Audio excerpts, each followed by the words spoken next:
This is BBC Newsline. I'm Tara Mills. Tonight's headlines. Sisters of this 18-year-old killed in the Omagh bombing take legal action to try to force the Irish government to hold a public inquiry. The bomb, it came from down south. It was transported by people from the south. So we need an inquiry to be carried out down there to actually be able to get to the truth. There's a welcome for a PSNI race action plan, but campaigners say there's a lot of work to be done and it will take proper funding and resources. If I met myself again, I wonder what she'd say. The lack of a professional drama school here is causing a talent drain, say young actors. The opportunities here for musical theatre and performing arts in general are really, really limited. So there's no other option but to move away. The big reveal, children showing off the artwork they've created to brighten up their neighbourhood. Limbering up for the start of the Derry Féile, an annual festival of sport, music and culture. European defeats for Larne and Linfield as they get ready to start their Irish Premiership campaigns this weekend. And we have some rain pushing in from the west overnight tonight, but will it clear for tomorrow? I'll have your full forecast shortly.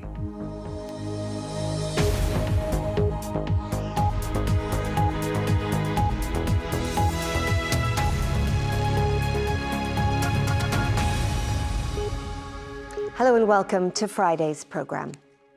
A precious school photo of 18-year-old Gareth Conway. The teenager was among 29 people, including a woman pregnant with twins, killed in the Omagh bombing. His loss, like so many others, left his family shattered. His sister, Seaneen, is now involved in a legal bid to try to force the Republic to hold its own public inquiry into the atrocity. They're expected to oppose the challenge. In her first interview, Seaneen, along with Gareth's other sister, Michaela, they've described the Irish government as cold and defensive. Lindsay Telford reports. He was very meticulous, like a perfectionist, very hardworking, quiet and kind-natured. So he built a replica of our local chapel completely out of clothes pegs. Hardworking and kind. Gareth Conway had just gained a place at university and had his whole life ahead of him.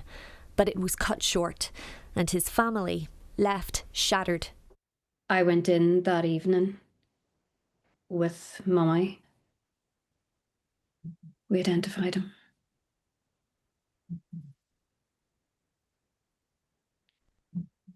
One of the hardest things I've ever had to do. We were never the same again. Both our parents, it completely wrecked them, and both of them died not knowing the truth, which is horrible. Seaneen thinks the Irish government could help unlock the truth behind the atrocity by holding its own inquiry.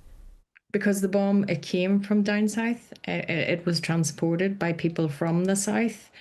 And there's a lot of culpability in the south. So we need an inquiry to be carried out down there to actually be able to get to the truth. But she says there's been little communication with the Irish government. They were very cold, very defensive. There was no empathy. There was no care. And I got the sense that they didn't want to know. The family's solicitor in the legal challenge says you can't understand the Omagh bomb if you only look north of the border. We don't want to get to a situation where we come to an end of the UK public inquiry and there are still some questions arising which we say the Irish state could possibly answer. So that's why we say it's vitally important that we get to the unvarnished truth and all the facts surrounding the intelligence and the actions or inactions of the Irish authorities. Ireland's Department of Justice told us it was committed to supporting the UK inquiry and that its head, Lord Turnbull, had expressed reservations on the issue of two parallel inquiries running concurrently, namely the possibility of divergence between two inquiries assessing the same evidence and witnesses, and the question of which findings would take priority. Next week marks the 27th anniversary of the bomb. For Gareth's sisters, it's just as hard now as it was back then. I get catapulted back emotionally, everything. I'm back in that room. I'm back in the week. I'm back with his body. Because it's the last place he was for me, and that's where I get close.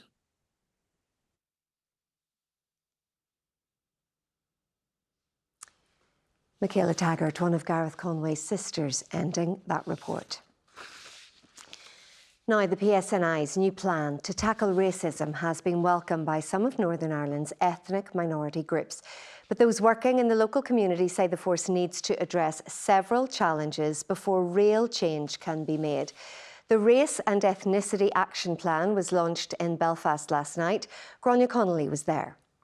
We are about inclusivity, and we are about making sure that there is no place for racial hatred in our societies. Last night, the Chief Constable made a pledge that the PSNI will be an anti-racist organisation. We need to get the trust and confidence of all our communities, not just the traditional communities, and this is part of that work. It should never stop, and I know we've got a lot of work to do, but this is part of us trying to say, come and help us be a representative police service. The launch of this action plan comes against a backdrop of a rise in racially motivated hate crimes, including rioting in Ballymena in June and rioting in Belfast last summer. The force has also faced criticism in the past over its handling of a Black Lives Matter protest in 2020. The PSNI has also struggled to attract staff from an ethnic minority background. Just 50 of its 6,200 officers fall into that category. But that's an issue this new action plan recognises. One senior officer says it's a start, but there's a lot of work to be done. In 2022, we brought just over 20 officers and staff from varying ethnic minority backgrounds in the police service of Northern Ireland, and we asked them what their experiences were. Every single one of them, 100% of those people had heard racism within the workplace in 2022. So I would say there is a lot of work to be done, and I hope that the Chief Constable is sincere in his commitment. The initiative will see mandatory anti-racism and cultural competence training delivered to all officers and staff, and there's to be a zero-tolerance approach to any racial misconduct. There's also a pledge to robustly pursue those who commit racially motivated hate crimes. Those working on the ground say if this can all be delivered, it can make a critical difference, but there are several obstacles. There needs to be an appreciation that, for example, what happened in Ballymena or what happened in South Belfast, these are not individuals who are not Northern Ireland. This is Northern Ireland, and if the PSNI does not at least concede the fact that this is us, then it's going to be a problem. So that reality check. The second reality check is the experience of black police officers. If the police officers that are in the force are not feeling as if this is delivering for them, I think it's a failure. A lot has been promised by the Chief Constable, and many will judge the plan on action and change, and that could take time. Gráinne Connolly, BBC Newsline. A house in Mahara in County Londonderry has been damaged in an explosion. A device went off in Mulla Park around midnight, causing damage to the windows and brickwork of the vacant bungalow, as well as to the wall of a house opposite. The Prime Minister has rejected calls for a judge-led inquiry into the RAF Chinook helicopter crash in 1994. 4 crew and 25 passengers were killed when the helicopter, carrying senior security personnel from RAF Aldergrove to Fort George near Inverness, went down in foggy conditions over the Mull of Kintyre. Families of the victims want High Court judges to review information they said was not considered in previous investigations. In a letter to the families, Sir Keir Starmer said that a public inquiry would not bring any greater certainty and would not be in the public interest. Still to come on the programme. Showing off their street art, children explain what inspired this mini mural. What made you want to do the flowers? Because they smell so beautiful.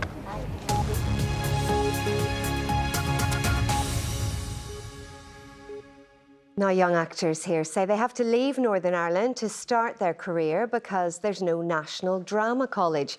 Northern Ireland is the only country in the UK and Ireland without a national drama school to help train young people for careers in theatre, film and TV. Our arts correspondent, Robbie Meredith, has more. If I met myself again, I wonder what she'd say.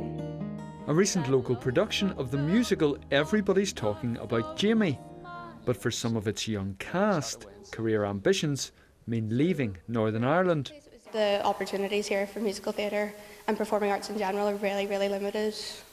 So there's no other option but to move away. And some worry about being priced out of their dream. If there's a drama school here, it wouldn't be as expensive. I know it'd still be relatively expensive, but I know mainland England schools are decently more expensive, and that puts a lot of people off. Like, I know quite a few people who've been put off by the cost of it, and some other people don't like moving, just wanted to go to Belfast to do a course and realised they can only do musical theatre in London. They're like, that put them off. People talk about how the film industry is really big in Belfast, and it really is. Loads of films being done here all the time, but you have to leave the country to get the training to be in it. Universities and further education colleges here do offer qualifications in drama and performance, but Northern Ireland is the only part of the UK and Ireland without a national drama school to specifically train young people for careers in theatre, film and TV. Did you get a look at the driver? No, it all happened so fast. Some established stars say that needs to change. Hope Street star Finian Garbutt started at the Lyric Theatre's youth programme but had to go to drama school in Wales. I've worked with so many different people from here who are so talented, and I know how many people there are out there as well that just have said, you know, there's no point in trying, because even if they get accepted in, how can they possibly afford, you know, to accept it? If you're keen and you really want to do it, and neither you nor your family has the means, because it is expensive now for drama school, at least if there's one on the ground here, there's a greater probability that you can do it. There's little prospect of a national drama school here anytime soon, but it would mean a bigger home for local talent. Robbie Meredith, BBC Newsline. And you can read more about Robbie's story on our website, or you can download the BBC News app. Now, the former RTE presenter Ryan Tubridy has repaid the Irish broadcaster €150,000 he received as part of a controversial payment deal made in 2020. He left RTE after a row about the organisation publicly under-reporting payments to him. Mr Tubridy was also the long-time host of RTE's The Late Late Show. In a statement, RTE said it received the payment via Mr Tubridy's solicitor and thanked him for making it. Now, children from a community in South Belfast have been getting creative by helping brighten up the Maryville area of Donegal Pass with street art. Children aged between 6 and 9 helped design and paint the mural in an effort to provide a more welcoming and inviting entrance to their area. The Business Improvement District has been working with the Donegal Pass Forum to help fund and produce the project. Bernie Allen has more. More than just paint. Creativity and expression from the children of Donegal Pass. The Business Improvement District and Donegal Pass Forum have come together to provide a more inviting entrance into the district. And parents of those who took part said it's important for the area. I've lived here my whole life, and I think something like this is great to try and bring the community, especially the younger generation, back again. In where we live in inner city Belfast, we're currently constantly getting pushed with student accommodation and things like that. There's not much for our local community. The kids really were the driving force behind it all. You know, they've really put their heart and soul into it. It's about them, it's about where they're from, and I mean, we did want some of the landmarks of Belfast in. How proud are you of it? Really proud. And have you been walking past it? Does it help brighten up the area? Yeah. What part did you do? The flowers. And what made you want to do the flowers? Because they smell so beautiful. The clouds. And what made you want to do the clouds? Because the clouds are really fluffy. South Belfast has a diverse population, and Maryville Street was the destination chosen for the mural because it has a high footfall. to and from the city. I think it's really important that the business area here has good conversations and contacts with the local communities. We can't have a division between business and community. We have to integrate those. We will walk around the area maybe with the community or with other groups and just see if there's any opportunities to do some small-scale interventions. Organisers say they hope to continue to work with local communities to create opportunities and good relations in the area. Bernie Allen, BBC Newsline, South Belfast. Coming up between now and 7. The Ireland women's hockey team in high spirits as they prepare to take on the best in Europe over the next 10 days.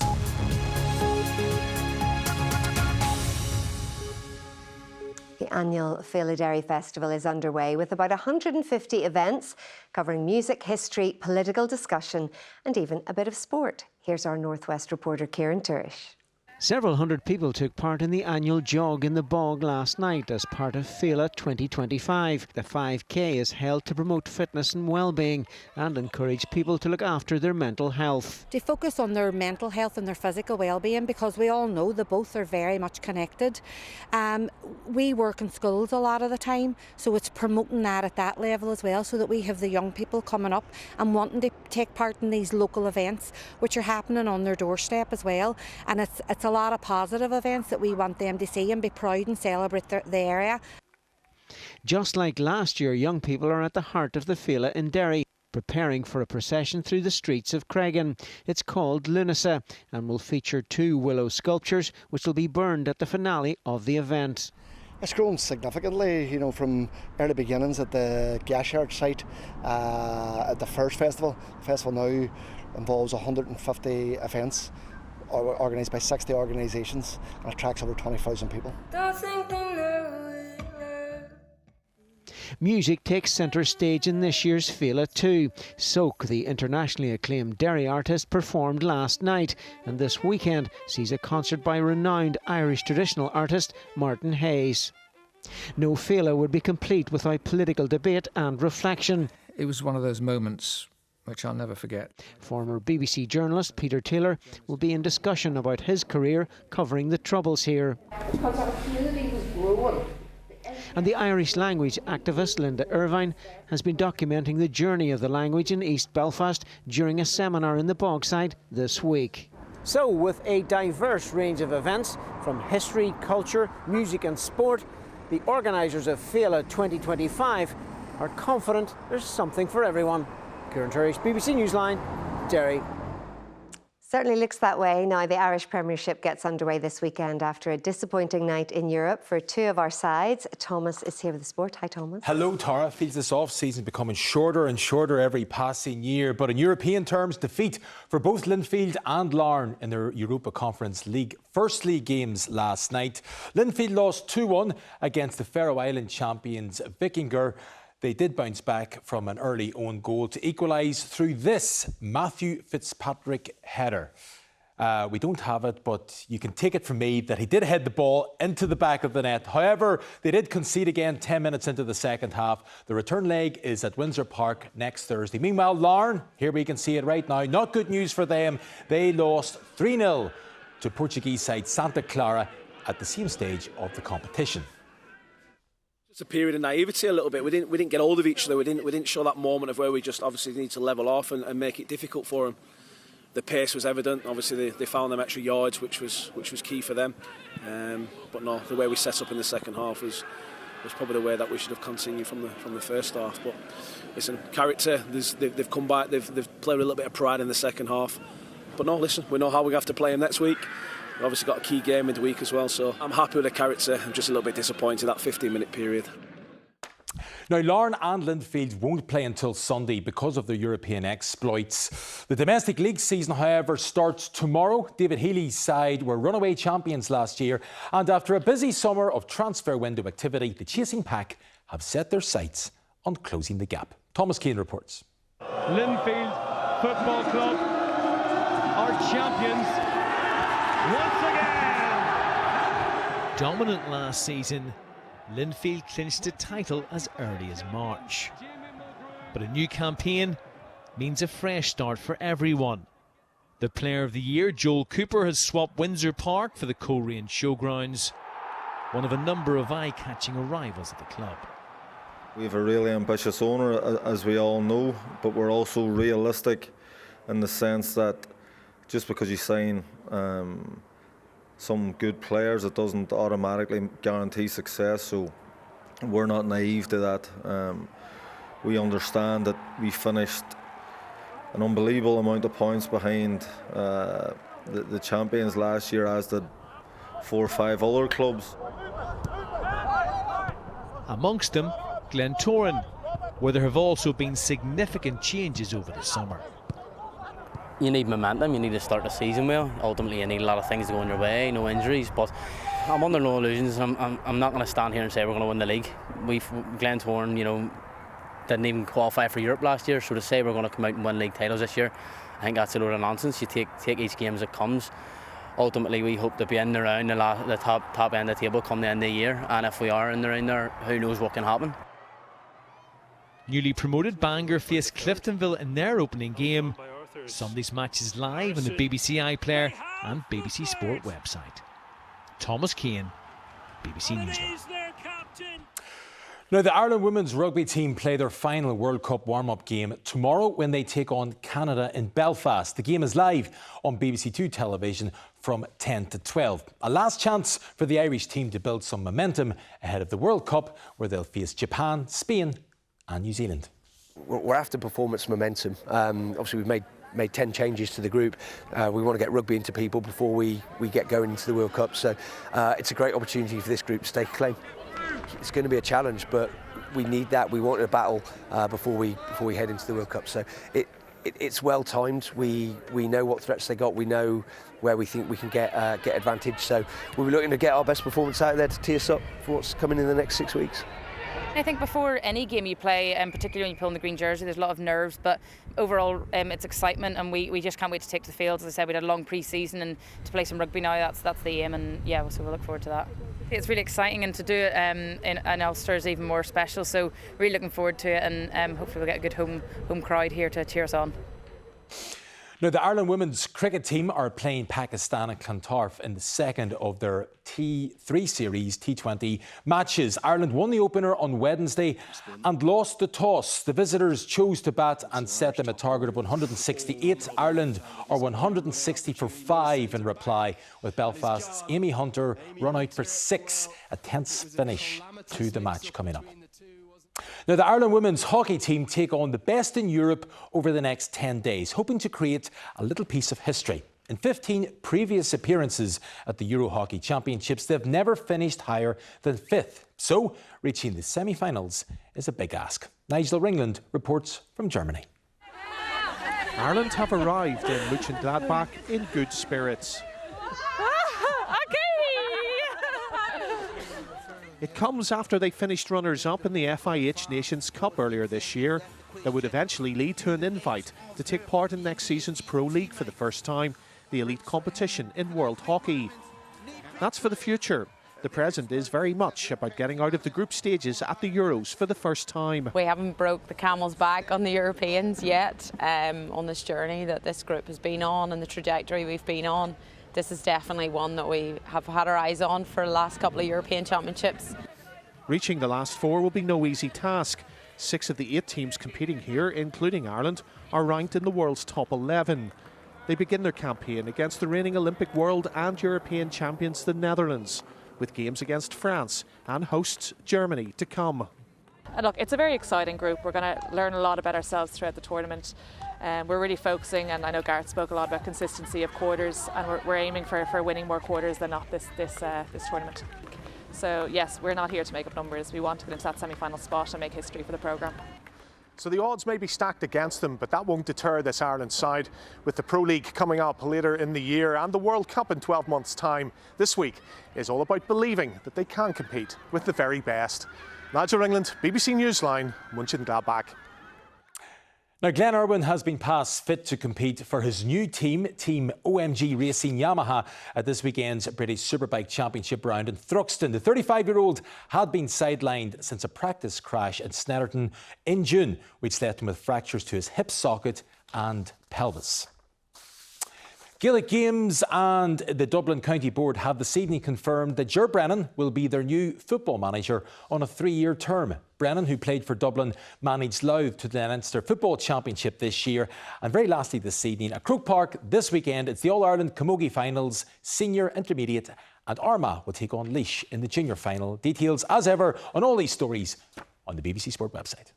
Thomas, thank you very much. I feel this weather watching photograph is perfect for Barra because he's always talking about putting the wash out, aren't you, Barra? And you know what? It was a great washing day today and tomorrow and Sunday. Yeah. So get the washing out there first thing tomorrow. Not a bad day at all, and it's a lovely evening. If you're hitting the town tonight, no umbrellas will be needed. We have a lot of dry weather through this evening. It will change through the early hours of Saturday morning as we have some rain coming in from the west. It's a thin band of rain, but some of it could be heavy and torrential.